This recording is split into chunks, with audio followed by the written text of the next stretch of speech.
আসসালামু আলাইকুম, স্বাগতম সবাইকে। কুকিং হাউজের আজকের আয়োজনে আপনাদের জন্য নিয়ে এসেছি দারুণ মজাদার একটি কাবাব রেসিপি। আর আজকের এই কাবাবটা তৈরি করব কাঁচা কলা দিয়ে। কাঁচা কলার এই কাবাবটা খেতে অনেক বেশি মজার এবং টেস্টি হয়। তৈরি করাও খুবই সহজ। ঘরে থাকা উপকরণ দিয়ে অল্প সময়ের মধ্যে কাঁচা কলার এই কাবাবটা তৈরি করে নেওয়া যায়। তাহলে চলুন কিভাবে কাঁচা কলার কাবাব তৈরি করি সেটা দেখে নেই। কাঁচা কলার এই কাবাব তৈরি করতে আমি এখানে 2টা কাঁচা কলা নিয়েছি আর একটা আলু নিয়েছি বড় সাইজের। এখন এই আলু এবং কাঁচা কলা আমি ভালোভাবে সেদ্ধ করে নেব। আলু এবং কাঁচা কলা আমি ভালো মতো সেদ্ধ করে নিয়েছি। এখন আলু এবং কাঁচা কলার খোসা ছাড়িয়ে নেব। আলু এবং কাঁচা কলার খোসা ছাড়িয়ে নিয়েছি। এখন এই আলু এবং কাঁচা কলা একসাথে ভালোভাবে চটকে মেখে নিতে হবে। আলু এবং কাঁচা কলাটা খুব ভালো মতো নরম করে সেদ্ধ করে নিতে হবে আর খুব ভালোভাবে চটকে মেখে নিতে হবে যেন কোনো বড় দানা না থাকে। হালকা ছোট দানা থাকলে সমস্যা হবে না, তবে একেবারে যেন বড় দানা না থাকে সেভাবেই চটকে মেখে নিতে হবে। আলু এবং কাঁচা কলা একসাথে খুব ভালোভাবে চটকে মেখে নিয়েছি আর এর মধ্যে কোনো বড় দানা নেই, অল্প ছোট ছোট দানা আছে। এখন এর মধ্যে দিয়ে দেব পরিমাণ মতো লবণ। হলুদের গুঁড়া দিয়ে দেব হাফ চা চামচ পরিমাণ। শুকনা মরিচের গুঁড়া দিয়ে দেব হাফ চা চামচ পরিমাণ। জিরার গুঁড়া দিয়ে দেব হাফ চা চামচ পরিমাণ। ধনিয়ার গুঁড়া দিয়ে দেব হাফ চা চামচ পরিমাণ। গোলমরিচের গুঁড়া দিয়ে দেব কিছুটা।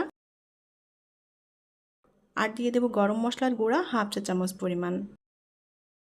রসুন বাটা হাফ চা চামচ পরিমাণ আর আদা বাটা হাফ চা চামচ পরিমাণ। কাঁচামরিচ কুচি দিয়ে দেব 2টা। মিহি কুচি করা পেঁয়াজ দিয়ে দেব হাফ কাপ পরিমাণ। চাইলে এখানে পেঁয়াজটা ভেজে বেরেস্তা করে দেওয়া যাবে। আর দিয়ে দেব ধনেপাতা কুচি। 1 ফালি লেবু কেটে নিয়েছি, এখন এই লেবুর রসটা দিয়ে দেব। লেবুর রসটা দিলে খুবই সুন্দর একটা ফ্লেভার আসবে। এখন এর মধ্যে দিয়ে দেব বেসন। তো বেসন দিয়ে দেব 2 টেবিল চামচ পরিমাণ। বেসনটা আমি আগে থেকে একটু টেলে নিয়েছি, এতে করে বেসনের যে কাঁচা গন্ধটা থাকে সেটা আর থাকে না।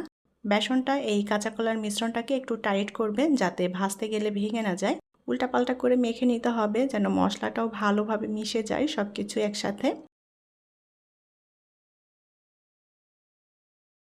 কাঁচা কলার মিশ্রণটা আমি খুব ভালোভাবে মেখে নিয়েছি। এখন কাবাবগুলো তৈরি করে নেব।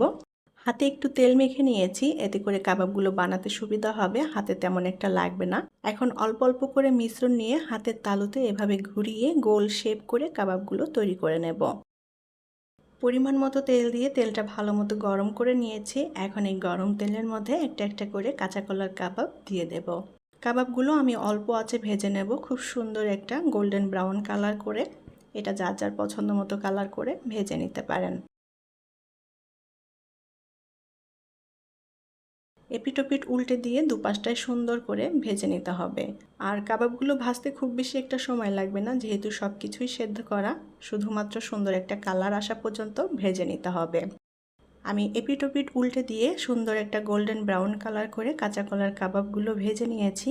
এখন তেল ঝরিয়ে উঠিয়ে নেব।